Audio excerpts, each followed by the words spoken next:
La última conferencia que me toca a mí no es tan larga, pero es un tema, esto lo presenté hace 2 años ya en el curso de actualizaciones que hace la sociedad en marzo.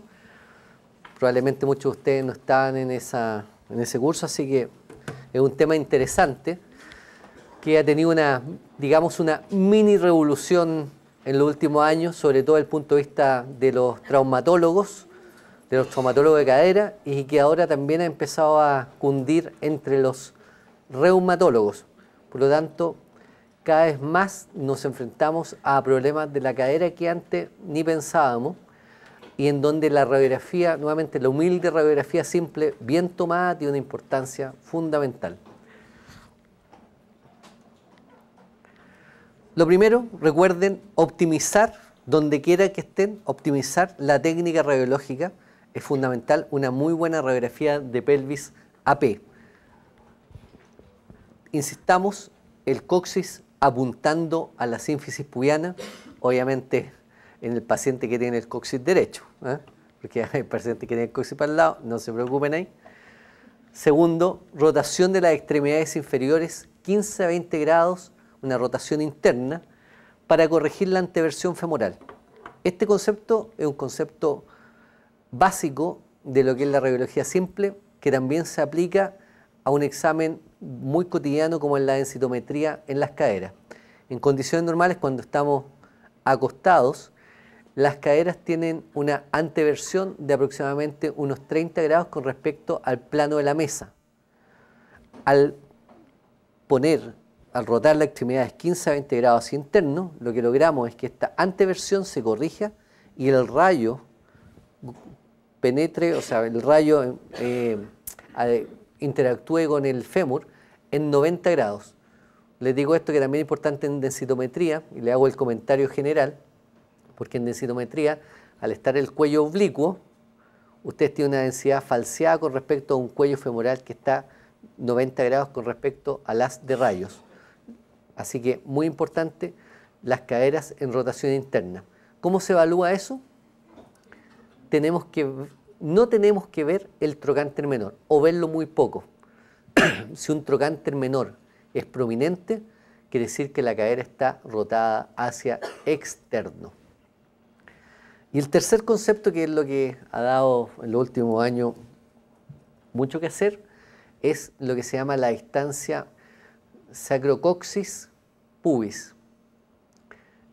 Esta distancia en la radiografía debe ser entre 25 a 40 milímetros en hombres y 40 a 55 milímetros en mujeres. ¿Por qué esas medidas? Porque con esas medidas nos aseguramos que se corrige el til pelviano. Sobre todo en mujeres tienen el sacrocoxis más oblicuo que los hombres. Por lo tanto, del punto de vista práctico, uno como radiólogo y el tecnólogo médico que ustedes tienen que entrenar y decirle lo que quieren, tiene que buscar esa distancia promedio en la radiografía que tomó para que uno diga, de esta forma tengo una radiografía en que este til pelviano lo he corregido. ¿Por qué es importante corregir el til? Porque influye en la visualización de los acetábulos, que es lo que vamos a ver más adelante.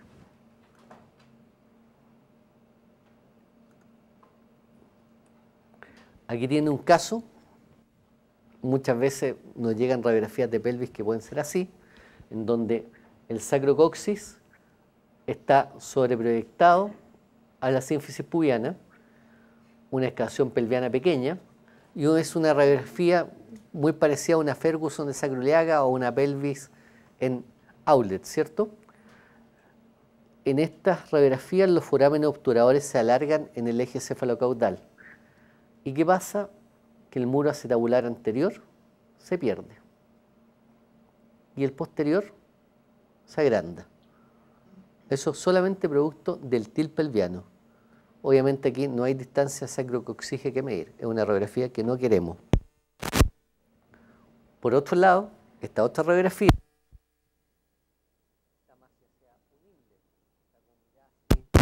se está parando arriba a mirar la excavación pelviana, y en este caso lo que artificialmente hacemos es cruzar los acetábulos. algo que vamos a ver más adelante. Y los agujeros obturadores, que pasaron de ser largos, son más. Por lo tanto, la radiografía que buscamos es una entre, por ejemplo, en esta mujer, esta distancia entre la unión sacrocoxigia y borde superior del pubis, entre 4 y 5,5 centímetros, donde los agujeros obturadores son redondos, donde la excavación pelviana es intermedia entre un inlet y un outlet, y la relación muro-acetabular anterior, que es este contorno de acá, y muro-acetabular posterior, es normal. Se fijan los agujeros obturadores redonditos. Trocánteres menores no los vemos, por lo tanto, anteversión femoral. ¿Qué es? Siempre debemos evaluar el componente acetabular y el femoral de la cadera. El acetabular, recordemos, el muro anterior es de ubicación medial y ligeramente cóncavo, el contorno, y el muro acetabular posterior es de ubicación más lateral y recto.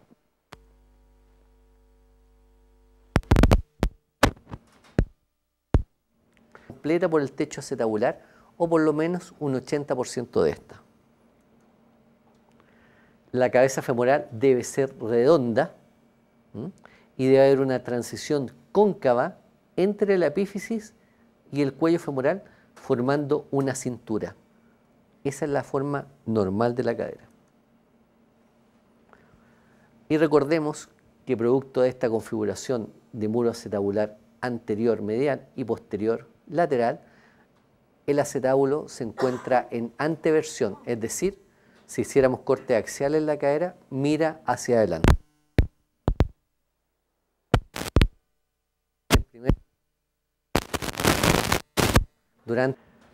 Aquí es donde, a partir de esta evaluación radiológica, de esta radiografía bien tomada, tenemos que hacer algunas mediciones básicas que nos orientan a la presencia de una displasia acetabular del adulto.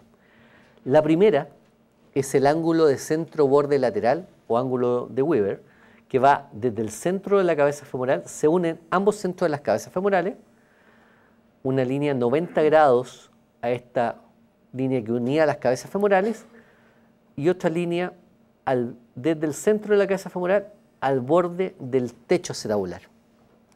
En condiciones normales, el ángulo que se tiende entre estas dos líneas debe ser mayor a 25 grados. Si es menor, representa una disminución de la cobertura lateral de la cabeza femoral. Habitualmente, recuerden, cuando tiene una displasia acetabular en el adulto, el techo es más oblicuo y menos profundo, por lo tanto este ángulo se altera. Segundo ángulo, el ángulo acetabular, o ángulo de Tonis, lo van a ver en algunas publicaciones, nuevamente una línea que une ambas cabezas femorales. Paralela a esa línea que une ambas cabezas femorales, se traza otra desde la línea borde interno de la línea esclerótica del acetábulo hacia externo, paralela, y de este punto al borde del techo acetabular. El ángulo que se tiende ahí varía entre 4 a 10 grados. Las caderas con signo de displasia tienen un aumento de este ángulo. Habitualmente van a tener alrededor de 15, 20 grados. También la cobertura de la cabeza femoral, lo que le hablaba hace unos minutos. Condiciones normales, el valor normal es más un 75%, generalmente fluctúa entre un 95 a 100%. Menos de un 75% cobertura, que es la relación entre el borde esclerótico del acetábulo y el margen externo de la cabeza y el borde esclerótico del acetábulo interno y externo. Esta relación de estas dos líneas debe ser mayor a un 75%. Esta cuarta proyección, falso perfil, que nos permite tender este ángulo que se llama centro-borde anterior. Tiene un valor similar al centro-borde lateral, mayor de 25 grados, y se toma con el paciente de pie. Esto, imagínense el paciente de pie, está el chasis o el detector ahora en los equipos digitales, el paciente rota 25 grados hacia posterior, la pierna, la cadera en estudio con el pie paralelo al chasis y el tubo, el haz de rayos perpendicular al chasis. eso nos permite obtener esta imagen en donde vemos la cobertura anterior de la cabeza femoral. En condiciones normales, lo que tenemos que obtener es una radiografía de estas características. Ustedes ven la línea esclerótica del acetábulo, se va a sobreproyectar la otra cadera, y aquí tienen un criterio de extensión radiológica. Entre ambas caderas debiéramos tener una distancia aproximada a una tercera cabeza femoral. Cuando es menor, mucho menor que eso, o mucho mayor, es una radiografía técnicamente deficiente. Un ejemplo, ustedes ven el falso perfil normal y una cadera displásica, donde este ángulo, por no existir cobertura anterior, está muy disminuido.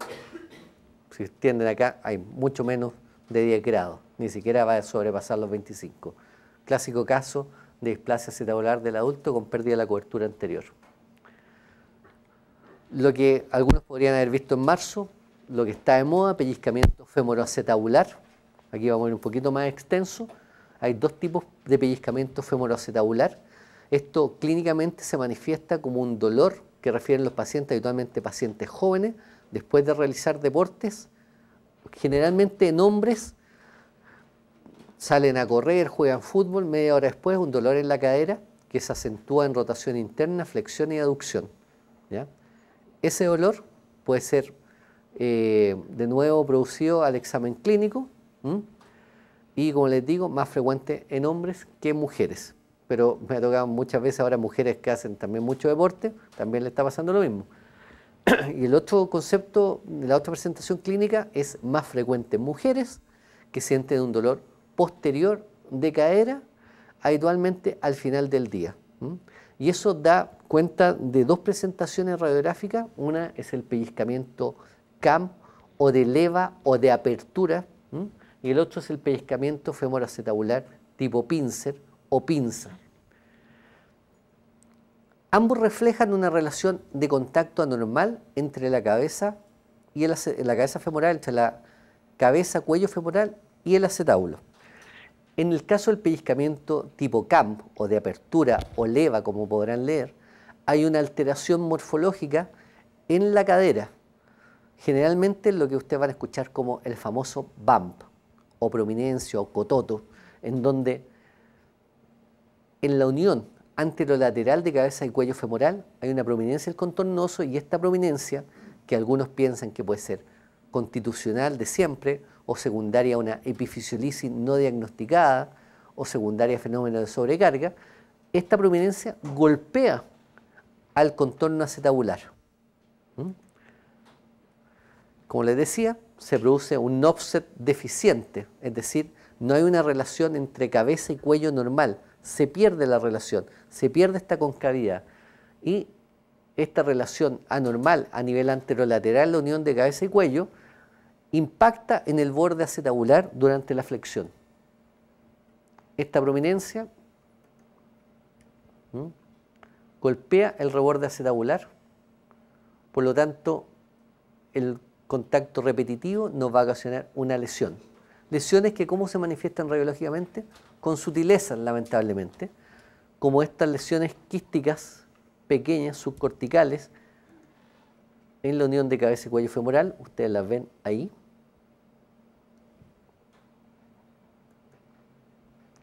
Y que tienen su explicación. Esta es la situación normal con cavidad. Y miren aquí la prominencia, que es el bump. Entonces eso choca con el acetábulo. Y los quistecitos que estamos viendo en la radiografía P son los cambios fibroquísticos por este contacto anormal del cuello con el acetábulo. La prominencia, los quistes. Este mismo paciente, gentileza del traumatólogo que la operó, ustedes ven la cabeza femoral, ven la zona, una depresión del contorno que viene a ser eso, hay zonas hemorrágicas, degeneración quística y luego la prominencia. ¿Qué hace el traumatólogo acá con este caso, que es una luxación abierta, controlada? Le saca ese pedacito de hueso, lo que se llama bumpectomía. Esto es cruento, abierto, pero ahora lo están haciendo artroscópico. La manifestación en artrorresonancia, el mismo paciente, seguimos con el mismo, ustedes pueden ver los quistecitos cómo el contraste permea al tejido óseo esponjoso expuesto, una pequeña lesión del labrum acetabular, que es lo que se produce por la impactación. El cuello, al chocar con el borde acetabular. Ya, perfecto. No, es que este otro micrófono. Doble micrófono. No, no hay problema. Una de las displasias, hablábamos de antes de la displasia acetabular del adulto por falta de cobertura y todo, pero una de las displasias que ha estado de moda en el último tiempo es la que se llama retroversión acetabular, en donde se pierde esta configuración normal de muro anterior medial y muro posterior lateral. ¿Qué se produce? El muro posterior es de ubicación más medial en su segmento superior y el muro anterior es de ubicación más lateral en su porción más superior, lo que determina esta imagen en 8, que determina el signo que se llama del entrecruzamiento o crossover. Radiográficamente ustedes ven aquí un cruce de los acetábulos y en los cortes axiales en tomografía computada el acetábulo se orienta hacia posterolateral. Además, la pared posterior, que es el otro signo, en vez de pasar por afuera del centro de la cabeza femoral, cae medial al centro de la cabeza femoral, es lo que se llama el signo de pared posterior. Aquí tienen un caso, miren, el entrecruzamiento se forma un 8.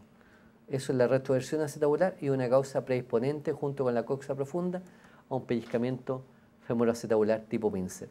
Hay otras formas de evaluar también radiográficamente con imágenes esta falta de cobertura. Se los nombres para que lo conozcan, que existe el ángulo de techo acetabular y el ángulo de borde ecuatorial, que lo que buscan es esta situación normal, que es un ángulo que se cierra hacia adentro, se pierde y el ángulo se abre hacia afuera. Nuevamente, recordemos la médula ósea de la cadera se distribuía en relación a las líneas de fuerza. La misma imagen que vimos de antes, la médula ósea hematopoyética en relación a las líneas de fuerza. No confundan estas líneas de médula ósea hematopoyética con zonas de fractura. Recordemos que la necrosis avascular es un proceso mucho más frecuente de lo que uno cree, está presente en múltiples instancias y que radiográficamente la imagen más común es esta zona radiolúcida de pérdida del patrón trabecular que alternan con esclerosis. Es el hueso muerto delimitado por el hueso sano. Y en resonancia lo que vamos a tener es esta alteración nuevamente del patrón normal de la médula ósea con una alteración geográfica a nivel de cabeza femoral, en donde hay un hueso muerto delimitado por un tejido reactivo que es esclerosis y que habitualmente en etapas iniciales además se acompaña de un gran edema óseo. Solo para tocarles finalmente la osteoporosis transitoria, otros cuadros que están ya englobándose osteoporosis transitoria, osteoporosis regionales, patrones de edema óseo dentro de cuadros de diagnósticos más grandes como síndromes de dolor regional complejo. Son cuadros que fueron descritos inicialmente en mujeres embarazadas.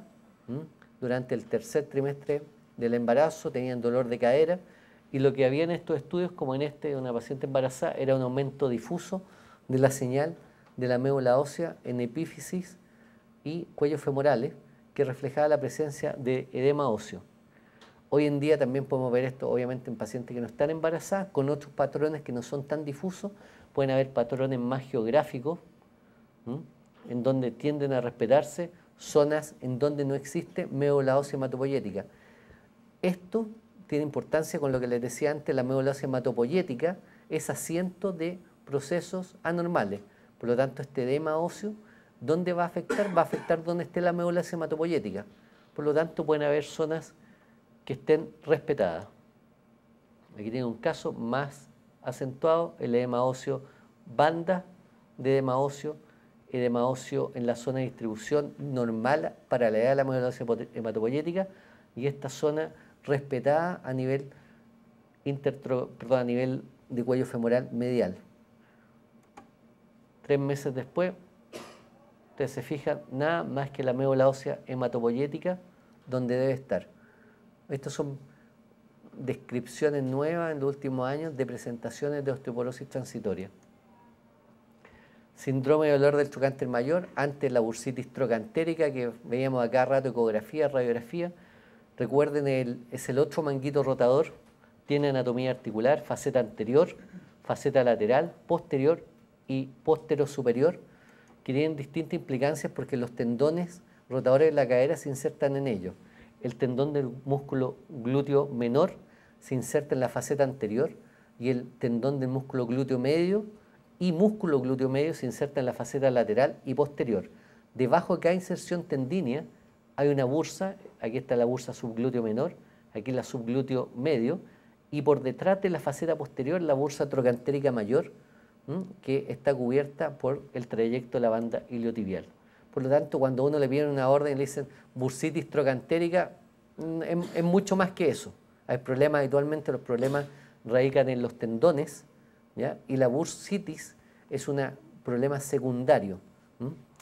Recordemos, aquí pueden ver la anatomía normal, el glúteo medio, cómo se inserta en la faceta posterior, el glúteo menor en la faceta anterior.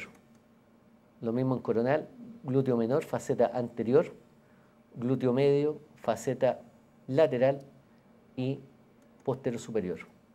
Ecográficamente, si alguien puede lograr ver, porque a veces cuesta por la cantidad de grasa ver los tendones, tendón normal, el glúteo medio, por ejemplo, la estructura ecogénica fibrilar clásica, en el caso de tendinopatía, al igual que en el hombro, aumentado de grosor con disminución de ecogenicidad.